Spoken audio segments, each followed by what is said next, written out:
Hello guys! Welcome back to our channel. Another week, another vlog. Binalikan ko po ang Tiangge para makita nyo kung anong itsura ng Tiangge ngayong papasko na. As you can see, maaga pa po ako dyan pero marami na pong namimili at marami na po silang bit-bit. Puno na po ang kanilang mga malalaking eco bag. Maaga na rin po nagbubukas sa mga tindahan dahil alam po nila na nagdadagsa na po ang mga mamimili, lalong-lalo na sa mga gantong panahon. Nakikita nyo si ate nagkakape pa kasi sobrang aga talaga niyan. At ako rin nakapagkape lang muna at pumunta na ako kaagad dito sa may Tianggian.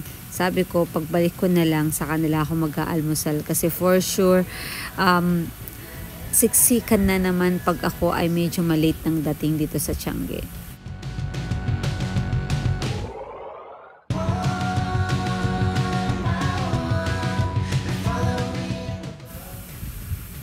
Pag mga gantong panahon, pwede pang magdala ng mga bata kasi medyo maluwag-luwag pa ng konti, hindi pa as in siksikan talaga.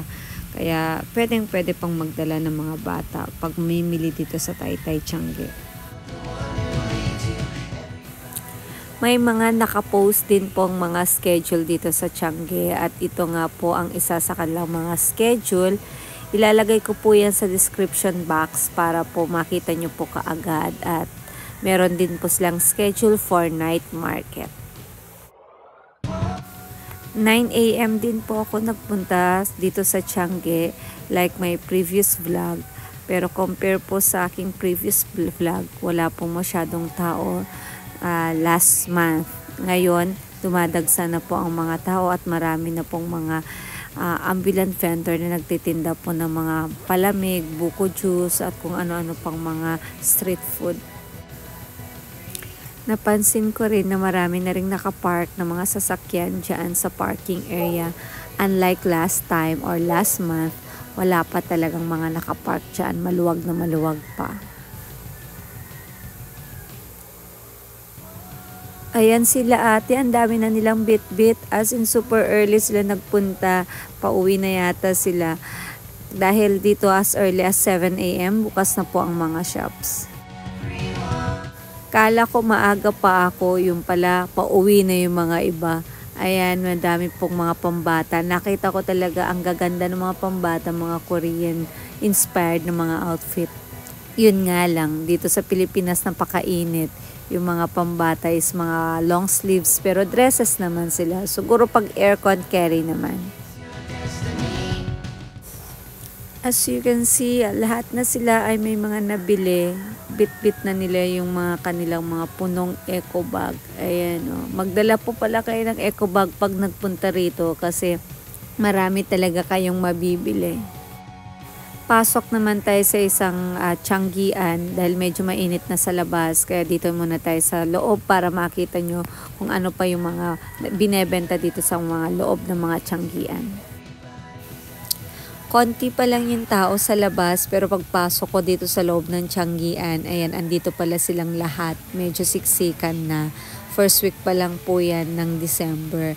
Papalapit na po ang mga Christmas parties. Next week na po yan. Kaya pag may time kayo, magpunta na kayo dito para makapamili pa kayo ng maayos at hindi pa masyadong siksikan at hindi pa kayo masyadong hagardo versosa kapag kayo ay nagpunta rito.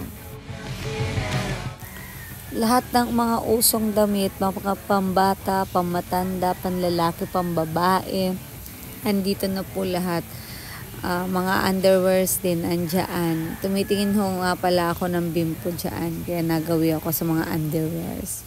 Ayan, mga magagandang dresses, pang teenagers, pang all ages po. Andyan na. As in, ang gaganda at ang mumura pa. Kaya sulit-sulit talaga ang iyong pagpunta rito.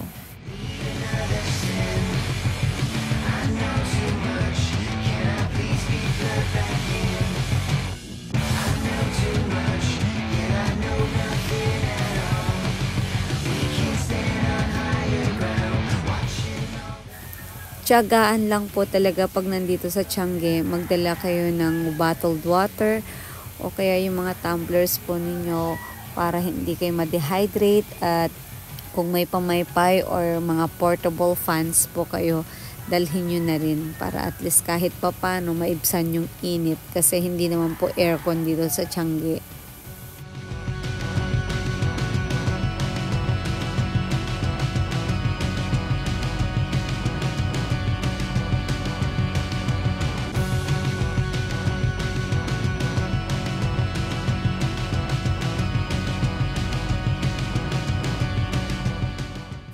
Dati po dito sa kalsada wala pang masyadong mga nagtitinda pero ngayon punong-puno na po ng mga paninda.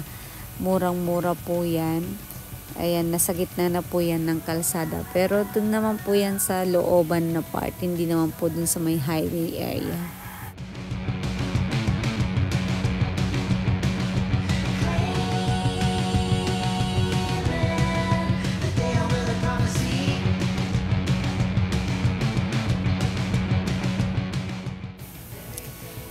Ayan, nagkakape pa yung mga tindero pero hindi na magkamayaw yung mga mamimili dito.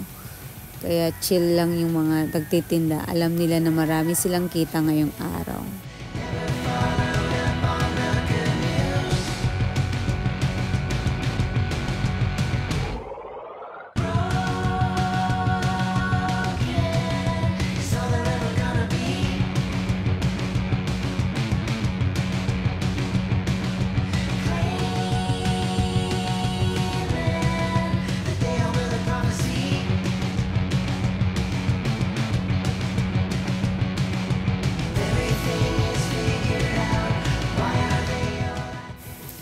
Marami rin po pala mga nagtitinda rito ng mga sapatos. Halo-halo nga lang sila, hindi sila mga per section. So, pag may makita kayo mga puro damit, tapos bigla kayo may makikita na bilihan ng sapatos o kaya bilihan ng bags. Halo-halo kasi dito sa Tianggean. Kaya hanap-hanap na lang kung ano pa yung mga gusto nyong mabili dito.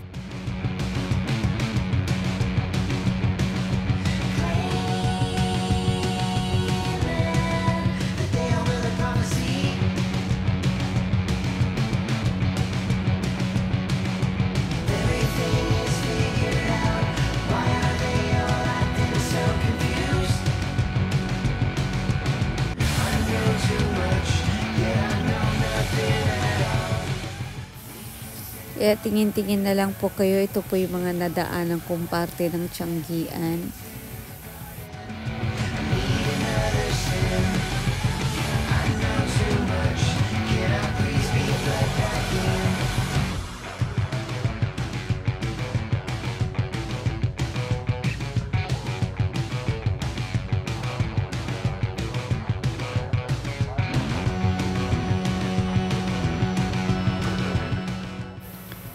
Nagtataka ako ba't naglilipat sila ng mga paninda, and napansin ko medyo umaambon pala kaya siguro ayaw nilang mabasa yung kanilang paninda kaya naglilipat sila. Kaya habang naglalakad ako, ayan, kiniklear out nila yung kalsada at nakita ko sa kabilang side dumating pala yung mga taga munisipyo, nagki-clearing pala sila dito sa mga gitna ng kalsada kasi bawal yata magtinda dito sa gitna ng kalsada. Kaya ayan, nagtatanggal na po ng mga paninda yung mga tindera dito ng mga nagtsatsyangge. That's it, Pansit guys. Hope you like our video. Please like and subscribe. And para sa ating night market schedule, nakapost po yan dito sa ating description. Until next time, bye-bye!